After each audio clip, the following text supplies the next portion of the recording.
Hello guys, ചെമ്പനീർ പൂവിൻ്റെ ഇന്നത്തെ episode റിവ്യൂയിലേക്ക് സ്വാഗതം. ഈ റിവ്യൂ ഇഷ്ടപ്പെടുകയാണെങ്കിൽ ഒന്ന് ലൈക്ക് ചെയ്ത് സബ്സ്ക്രൈബ് ചെയ്ത് സപ്പോർട്ട് ചെയ്യണേ. ശ്രുതി എന്ന് രേവതിയോട് ചോദിക്കുന്നുണ്ട്, എങ്ങനെയാ രേവതി നീ സച്ചിക്ക് കാറ് മേടിച്ചു കൊടുത്തതെന്ന്. ഞാൻ കാശ് കൊടുത്തിട്ടാണ് മേടിച്ചെന്ന് പറയും. എന്നാലും എത്ര രൂപ കൊടുത്തു, നിൻ്റെ ഇതിന് മാത്രം കാശൊക്കെ ഉണ്ടോ എന്നൊക്കെ ചോദിക്കുന്നുണ്ട്. അന്നേരം രേവതി പറയും, എനിക്ക് പൂമാലയുടെ ഓർഡർ കിട്ടിയായിരുന്നല്ലോ, അതിൽ നിന്ന് കിട്ടിയ കാശ് കൊണ്ടാണ് മേടിച്ചെന്ന്. ഇതിന് മാത്രം കാശൊക്കെ കിട്ടുമോ, വെറും 500 പൂമാലയുടെ ഓർഡറല്ലേ കിട്ടിയുള്ളായിരുന്നൊക്കെ പറയും. അതെ, ആ കാശ് കൊണ്ടാണ് മേടിച്ചെന്നൊക്കെ പറയും. എന്നാലും ഇത്രയൊക്കെ മേടിക്കാനുള്ള കാശ് എവിടെ നിന്നാണ് കിട്ടുന്നത്? നീ നോണ പറയുന്നതാണോ? നീ തന്നെയാണോ മേടിച്ചത്, അതോ വല്ല ലോണും എടുത്ത് മേടിച്ചതാണോ എന്നൊക്കെ ചോദിക്കുന്നുണ്ട്. ഇപ്പോൾ ശ്രുതിക്ക് എന്താ അറിയേണ്ടെന്ന് രേവതി ചോദിക്കുന്നുണ്ട്. അതല്ല, ഇനിയിപ്പോൾ സച്ചി എങ്ങാനും മേടിച്ചിട്ട് നീ മേടിച്ചു തന്നെന്ന് പറഞ്ഞതാണോ എന്ന് ചോദിക്കും. അതെന്തിനാ എൻ്റെ സച്ചിയേട്ടൻ അങ്ങനെ പറയുന്നതൊക്കെ ചോദിക്കും. അല്ല, നിനക്ക് പേര് കിട്ടാൻ വേണ്ടി നിന്നെ ഒന്ന് പൊക്കി പറയാൻ വേണ്ടി പറഞ്ഞതായിരിക്കും എന്നൊക്കെ പറയും. അന്നേരത്തേന് രേവതി പറയും, എൻ്റെ സച്ചിയേട്ടൻ അതിൻ്റെ ആവശ്യമൊന്നുമില്ലെന്ന്. ഇതെല്ലാം കേട്ടുകൊണ്ട് വർഷ അവിടെ വാതുക്കൽ നിൽപ്പുണ്ട്. അത് ഇവർ കാണുന്നൊന്നുമില്ല. സച്ചി എപ്പോഴും നിന്നോട് വഴക്കാണല്ലോ, പിന്നെ നീ എന്തിനാണ് സച്ചിക്കൊരു വണ്ടിയൊക്കെ മേടിച്ചു കൊടുത്തെന്ന് ചോദിക്കുന്നുണ്ട് ശ്രുതി. അതിനെന്താ, ഞങ്ങൾ തമ്മിൽ വഴക്കുണ്ടാക്കാറുണ്ട്, അതുപോലെ തന്നെ ഞങ്ങൾ സ്നേഹിക്കാറുമുണ്ട്, അത് കാണാറില്ല എന്ന് ചോദിക്കും. എന്നാലും ഭയങ്കര തല്ലിപ്പൊളിയല്ലേ സച്ചി, അപ്പോൾ സച്ചിക്ക് ഇങ്ങനെ ഒന്നും മേടിച്ചു കൊടുക്കേണ്ട ആവശ്യമൊന്നുമില്ലെന്ന് പറയും. അദ്ദേഹം എൻ്റെ ഭർത്താവല്ലേ, എനിക്ക് അദ്ദേഹത്തിൻ്റെ സന്തോഷമാണ് വലുത്, അതുകൊണ്ട് ഞാൻ അദ്ദേഹത്തിന് അത് മേടിച്ചു കൊടുത്തതേ ഉള്ളെന്ന് പറയും. പിന്നെ അതിന് എത്ര രൂപയായി എന്തായെന്നൊന്നും അറിയേണ്ട ആവശ്യമില്ലല്ലോ എന്നൊക്കെ ചോദിക്കും. പിന്നെ ഇത്രയും പൈസ ഒരുമിച്ചൊന്നും എടുക്കാൻ എൻ്റെ കയ്യിലില്ലായിരുന്നു, ഞാനത് കുറേ ഡൗൺ പേയ്മെൻറ്റ് കൊടുത്തു, അത് കഴിഞ്ഞ് ബാക്കി ലോണായിട്ടും കൊടുത്തെന്ന് പറയും. അപ്പോൾ ശരിക്കും രേവതി തന്നെയാണ് വണ്ടി മേടിച്ച് കൊടുത്തതല്ലേ എന്നൊക്കെ ശ്രുതി ചോദിക്കുന്നുണ്ട്.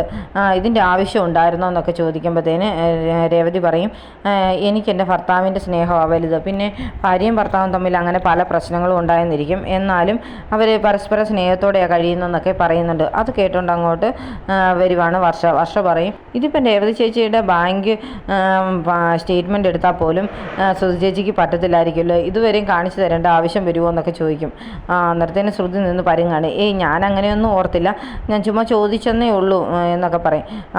അല്ല, ഇപ്പോൾ ഇത്രയും കാര്യം ചോദിക്കേണ്ട ആവശ്യമില്ല, ചേച്ചിക്ക് പൂവിൽ നിന്ന് കിട്ടിയ പൈസ വെച്ച് സച്ചിയേട്ടനൊരു വണ്ടി എടുത്തു കൊടുത്തു, അതിലിപ്പം പ്രത്യേകിച്ച് എന്നാ പറയാനിരിക്കുന്നത്? ഭാര്യയും ഭർത്താവും ആകുമ്പോൾ അങ്ങോട്ടും ഇങ്ങോട്ടും അഡ്ജസ്റ്റ് ചെയ്ത് ഓരോന്നൊക്കെ മേടിക്കുകയും പറയുകയും കൊടുക്കുകയൊക്കെ ചെയ്യും, അതൊന്നും മറ്റുള്ളവരെ ബോധിപ്പിക്കേണ്ട ആവശ്യമില്ലല്ലോ എന്ന് പറയുന്നുണ്ട്. അതുപോലെ തന്നെ രേവതിയും പറയും, ശരിയാണ്, എനിക്ക് പൂക്കട ഇട്ട് തന്നത് സച്ചിയേട്ടനല്ലേ, അപ്പം ആ സച്ചിയേട്ടന് ഞാനൊരു വണ്ടി മേടിച്ചു കൊടുത്തു, അത്രയല്ലേ ഉള്ളൂ, അത് ഞങ്ങൾ തമ്മിലുള്ള ഒരു സ്നേഹത്തിൻ്റെ ഇതായിട്ടൊക്കെ ഇരുന്നാൽ മതി എന്നൊക്കെ പറയും. അത് കേൾക്കുമ്പോഴത്തേന് വർഷമായിട്ട് കുറച്ച് വർത്തമാനമൊക്കെ പറയുന്നുണ്ട് ശ്രുതിക്ക്. എന്നാലും മനസ്സിലങ്ങ് ഭയങ്കര ബുദ്ധിമുട്ടാണ്, ഇവൾ ഓരോന്നെല്ലാം മേടിച്ചു കൊടുത്തിട്ട് ബാക്കിയുള്ളവർ ഇതിൻ്റെ അനുഭവിക്കുന്നതെന്നൊക്കെ. അന്നേരം രേവതിയും പറയും, എന്തായാലും ഇതൊക്കെ മേടിച്ചു കൊടുത്തല്ലോ, ഇനിയിപ്പോൾ ചായ എടുത്ത് തരാമെന്ന് പറഞ്ഞ് ചായ കൊടുക്കുന്ന ഉടനെ ശ്രുതി ചോദിക്കും, ചായയോ എന്തിനാന്ന്? അല്ല, എനിക്ക് തലവേദന എടുക്കുന്നു, ചായ വേണമെന്ന് ശ്രുതിയല്ലേ പറഞ്ഞെന്ന് ചോദിക്കും.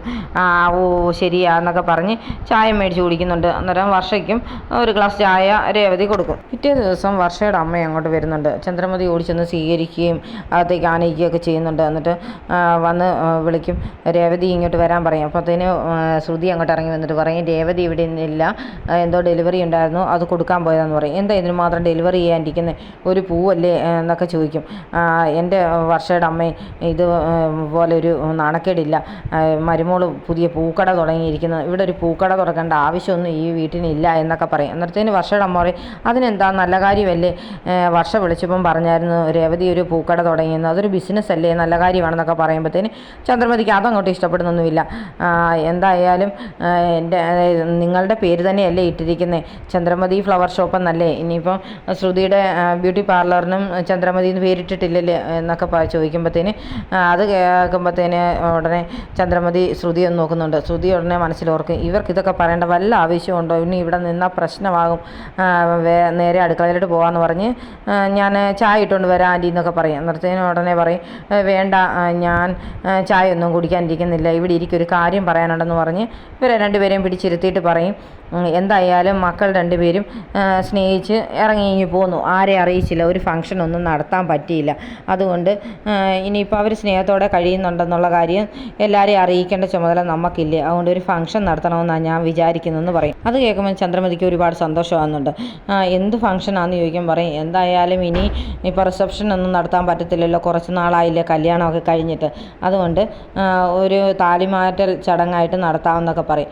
അത് കേൾക്കുമ്പോഴത്തേന് എന്തായാലും അത് നല്ല കാര്യമാണെന്ന് ചന്ദ്രമതിയും പറയുന്നുണ്ട്. ഇനി ആ കൂട്ടത്തിൽ എന്നാൽ പിന്നെ എൻ്റെ ഒരു ആഗ്രഹമാണെന്ന് പറഞ്ഞ് ശ്രുതിയുടെയും സുധിയുടെയും കൂടെ താലിമാറ്റ ചടങ്ങ് കൂടെ നടത്തിയേക്കാമെന്ന് ചന്ദ്രമതി പറയുന്നുണ്ട്. അതിനെന്താ, ഒരു കുഴപ്പമില്ല, നമുക്കത് ബന്ധുക്കളെയൊക്കെ വിളിച്ചങ്ങ് നടത്താമെന്ന് പറയും. അത് ശരിയാ, ശ്രുതിയുടെ അച്ഛൻ ഇതുവരെ ഇങ്ങോട്ടൊന്നും വരാനൊന്നും പറ്റിയില്ല, ഇങ്ങനൊരു ചടങ്ങ് വെക്കുകയാണെങ്കിൽ അദ്ദേഹത്തിനും ഇതിനകത്ത് പങ്കെടുക്കാമല്ലോ, ശ്രുതിയുടെ ബന്ധുക്കൾക്കും പങ്കെടുക്കാം എന്നൊക്കെ ഉടനെ തന്നെ പറയുന്നുണ്ട് ചന്ദ്രമതി. അതിനെന്താ, നല്ലൊരു തീയതി നിശ്ചയിച്ചിട്ട് അറിയിച്ചാൽ മതി, നമുക്കതങ്ങ് നടത്താമെന്ന് വർഷയുടെ അമ്മ പറയും. അത് കേൾക്കുമ്പോൾ തന്നെ ശ്രുതി ആകെ അങ്ങ് അങ്കലാപ്പിലാകുകയാണ്. എന്ത് ചെയ്യണമെന്നറിയാതെ ടെൻഷൻ അടിച്ചിരിക്കുക. അന്നേരത്തേന് അവർ പറയും, എന്നാൽ പിന്നെ ഞാൻ ഇറങ്ങുക, ഇനിയൊന്നും കുടിക്കാനോ ഒന്നും ഇരിക്കുന്നില്ല എന്ന് പറഞ്ഞ് വർഷയുടെ അമ്മ അങ്ങ് പോവുകയാണ്. ശ്രുതി ആകെ ടെൻഷനിലാണ്, എന്ത് ചെയ്യണമെന്ന് അറിയത്തില്ല, അടുത്ത പണി വന്ന് കയറിയല്ലോ എന്ന് വിചാരിച്ചിരിക്കുമ്പോഴത്തേന് ചന്ദ്രമതി കയറി വന്നിട്ട് പറയും, എന്തായാലും അവർ പറഞ്ഞു കേട്ടല്ലോ, അവരുടെ താലിമാറ്റൽ ചടങ്ങ് നടക്കുന്ന കൂട്ടത്തിൽ തന്നെ നിങ്ങളുടെ നടത്തണം എന്ന് പറയും. അത് പിന്നെ ആൻറ്റി അതിൻ്റെയൊക്കെ ആവശ്യമുണ്ട്, എനിക്ക് അങ്ങനെ ഒരു വിശ്വാസമൊന്നും ഇല്ലെന്ന് പറയും. എനിക്ക് അങ്ങനെയൊക്കെയുള്ള വിശ്വാസമുണ്ട്, നീ എന്തായാലും ഇതിനകത്ത് ഇടപെട്ടേ പറ്റത്തുള്ളൂ, നിൻ്റെ അച്ഛനോട് വരാൻ പറയണമെന്ന് പറയും. അത് ആൻറ്റി അദ്ദേഹം ടൂറിലെന്നൊക്കെ പറഞ്ഞ് വരുമ്പോഴത്തേന് അതൊന്നും എനിക്ക് കേൾക്കണ്ട, ഇതുവരെ ഇവിടെ ഒരു ഫംഗ്ഷൻ വെച്ചിട്ടും നിൻ്റെ അച്ഛൻ വന്നിട്ടില്ലല്ലോ, അത് കാരണം ഇതിൽ പങ്കെടുത്തിരിക്കണം, വിളിച്ച് പറഞ്ഞേക്കാൻ പറഞ്ഞ് ദേഷ്യപ്പെട്ട അകത്തേക്ക് അങ്ങ് പോവുകയാണ് ചന്ദ്രമതി. ശ്രുതി ഈ കാര്യമെല്ലാം കൂട്ടുകാരിയോട് എന്ന് പറയുന്നുണ്ട്. അപ്പം കൂട്ടുകാർ പറയും, നിനക്കിപ്പോൾ അച്ഛനില്ലല്ലോ, പിന്നെ എന്നാ ചെയ്യും, ഇല്ലാത്ത അച്ഛനെയൊക്കെ എവിടുന്ന് കൊണ്ടുവരാനെന്നൊക്കെ പറയും. എന്തായാലും ഇതിപ്പം നടത്തിയില്ലെങ്കിൽ ആൻറ്റി ബഹളം വെക്കും. ഇപ്പം ഇതിൻ്റെ ബ്യൂട്ടി പാർലറിൻ്റെ പേര് മാറ്റിയതിൻ്റെ പേര് നടന്ന ബഹളം ഭയങ്കരമായിരുന്നു. അന്ന് ആൻറ്റിയുടെ തനി സ്വഭാവം ഞാൻ കണ്ടതാണ്, രേവതിയോട് പോലും അങ്ങനെ ദേഷ്യപ്പെട്ട് ഞാൻ കണ്ടിട്ടില്ല, ഇനി ഇതൂടെ നടത്താതിരുന്ന എന്താവുമെന്ന് അറിയത്തില്ല എന്ന് പറയും. അതിനെന്താ, നമ്മളെന്തായാലും ചാടിപ്പോയില്ലേ, ഇനി എന്നാ ചെയ്യാനാന്നൊക്കെ കൂട്ടുകാർ പറയും. ഇതിനൊക്കെ കാശ് വേണ്ടേ, എവിടെ നിന്നാണ് ഒപ്പിക്കുന്നതെന്ന് ചോദിക്കും. അതിനി എപ്പോഴേലും എങ്ങനെയും ഒക്കെ ഒപ്പിക്കണ്ടേന്ന് കൂട്ടുകാർ പറയുന്നുണ്ട്. സച്ചിയാണെങ്കിൽ സ്വന്തമായിട്ട് കാശ് മുടക്കി രേവതിക്ക് താലിമാല മേടിച്ചു കൊടുത്ത്, ഇവിടെ സുധിയാണെങ്കിൽ കാനഡ എന്ന് പറഞ്ഞിരിക്കുന്നതല്ലാതെ ഒരു പണിക്കും പോകത്തില്ല. അത് കാരണം ഞാനാണ് വട്ടത്തിലാകുന്നത്, എന്നാ ചെയ്യുമെന്ന് പറ, എനിക്ക് ആകെ ടെൻഷനാണ് എന്നൊക്കെ പറയും. എന്തായാലും വരുന്ന പോലെ ചെയ്യാം നമുക്ക് എന്നൊക്കെ കൂട്ടുകാരി ആശ്വസിപ്പിക്കുന്നുണ്ട്. വർഷയുടെ അമ്മ തിരിച്ച് വീട്ടിൽ ചെല്ലുമ്പോഴത്തേന് വർഷയുടെ അച്ഛൻ ചോദിക്കുന്നുണ്ട്, നീ എവിടെ പോയതായിരുന്നു? ഞാൻ വർഷയുടെ വീട്ടിൽ പോയതാണെന്ന് പറയും. അതിന് വർഷയുടെ വീട് ഇതല്ലേ എന്ന് ചോദിക്കും. ഇത് അവൾ ജനിച്ച് വളർന്ന വീടല്ലേ, അതെന്ന് പറയുന്നത് അവിടെ ഭർത്താവിൻ്റെ വീടാന്ന് പറയും. നീ എന്തിനാ അവരുടെയൊക്കെ വീട്ടിൽ പോയെന്ന് ചോദിക്കും. അത് പിന്നെ നമ്മളൊരു താലിമാറ്റ ചടങ്ങ് നടത്തണം, അതിനുവേണ്ടി ആ ഫംഗ്ഷൻ നടക്കുന്നതിന് അവരെ ക്ഷണിക്കാൻ പോയതാണെന്ന് പറയും. അതിൻ്റെയൊക്കെ ആവശ്യമുണ്ടോ, എന്തിനാ അവരുമായിട്ടൊക്കെ ഒരു ഫംഗ്ഷൻ വെക്കുന്നൊന്നും എനിക്കിഷ്ടമില്ല എന്ന് പറയും. പക്ഷേ വർഷയും ശ്രീകാന്തിനെയും നമുക്ക് നമ്മുടെ വീട്ടിൽ നിർത്തണ്ടേ, അവരെ നമ്മുടെ വീട്ടിൽ തന്നെ വീണ്ടും ഉള്ള കാലം മുഴുവൻ ജീവിപ്പിക്കണം, അതിനുവേണ്ടി ഒരു പ്ലാൻ ഞാൻ തയ്യാറാക്കിയിട്ടുണ്ട്, അതിനോടനുബന്ധിച്ചാണ് ഞാനിപ്പോൾ ഈ ഫംഗ്ഷൻ വെക്കുന്നതെന്ന് പറയും. നീ എന്ത് ഫംഗ്ഷനാണ് വെക്കുന്നതെന്ന് ചോദിക്കും. അതൊക്കെ ഞാൻ ഇങ്ങനൊരു ഫംഗ്ഷൻ വെക്കുന്നെങ്കിലും ഞാനൊരു കാര്യം തീരുമാനിച്ചിട്ടുണ്ട്, അന്ന് എന്തെങ്കിലുമൊക്കെ പ്രശ്നങ്ങളുണ്ടാക്കി ഇവിടെ ആകെ പ്രശ്നമാകും, അന്നേരം പിന്നെ ഈ വർഷം ശ്രീകാന്തും തിരിച്ച് ആ വീട്ടിലേക്ക് പോകില്ല എന്നൊക്കെ പറയും. നീ ആരെയാണ് ഉദ്ദേശിക്കുന്നത് ചോദിക്കും. അവരുടെ വീട്ടിലൊരു റൗഡി ഉണ്ടല്ലോ, അവനെ വെച്ച് ഞാൻ അന്ന് ഇവിടെ ഒരു ഫംഗ്ഷനിൽ ഒരു പ്രശ്നം ഉണ്ടാക്കിച്ചിരിക്കുമെന്ന് പറയും. അന്നേരത്തേന് ചോദിക്കുന്നുണ്ട് വർഷയുടെ അച്ഛൻ, ഇനിയിപ്പോൾ സച്ചിയാണോ നീ ഉദ്ദേശിക്കുന്നത്? അതെ, അവനെ കൊണ്ട് തന്നെ ഇവിടെ പ്രശ്നം ഉണ്ടാക്കിച്ചിട്ട് വർഷം ശ്രീകാന്തും പിന്നെ ആ വീട്ടിലേക്ക് തിരിച്ചു പോകാതിരിക്കാനുള്ള പരിപാടിയെല്ലാം ഞാൻ ഒപ്പിച്ചു വെച്ചിട്ടുണ്ട്, അതിനുവേണ്ടി ആ രവീന്ദ്രൻ്റെ ഭാര്യയെ കാണാൻ ഞാൻ പോയതാരെന്നൊക്കെ പറയുന്നുണ്ട്. എന്തായാലും വലിയ പ്രശ്നം ഉണ്ടാക്കാത്ത രീതിയിൽ നീ അങ്ങ് ചെയ്തോളാം എന്നൊക്കെ വർഷയുടെ അച്ഛനും അങ്ങ് സമ്മതിക്കുകയാണ്. സച്ചി വൈകിട്ട് വീട്ടിൽ വരുമ്പോഴത്തേന് ഒരു കവറിനകത്ത് എന്തോ പാഴ്സലൊക്കെ ആയിട്ടാണ് വരുന്നത്. അപ്പം രേവതി ഡൈനിങ് ടേബിളൊക്കെ ക്ലീൻ ചെയ്തുകൊണ്ടിരിക്കുകയാണ്. അന്നേരം സച്ചി ചോദിക്കും, ഞാൻ വന്നപ്പോൾ ഒരു സാധനം നിനക്ക് ഞാൻ കൊണ്ടുവന്നിട്ടുണ്ടെന്നൊക്കെ പറയും. അയ്യോ എന്താ എന്നൊക്കെ ചോദിച്ചിട്ടാണ് പറയും. അയ്യോ പാല് അവിടെ തിളയ്ക്കാൻ വെച്ചിരിക്കുന്നു പറഞ്ഞോടനെ രേവതി അങ്ങ് ഓടിപ്പോകുന്നുണ്ട്. എന്തായാലും അവൾ അച്ഛനുള്ള പാല് തിളപ്പിച്ച് വെച്ചിട്ട് വരട്ടെ എന്ന് പറഞ്ഞ് സച്ചി പോയി ഒരു സെറ്റിയിലേക്ക് അങ്ങ് ഇരിക്കുന്നുണ്ട്. അന്നേരം ചന്ദ്രമതി ഇറങ്ങി വരുന്നിട്ട് സച്ചിക്കിട്ട് നോക്കുന്നുണ്ട്. എന്നിട്ട് പോയി രേവതിയെ വിളിക്കും.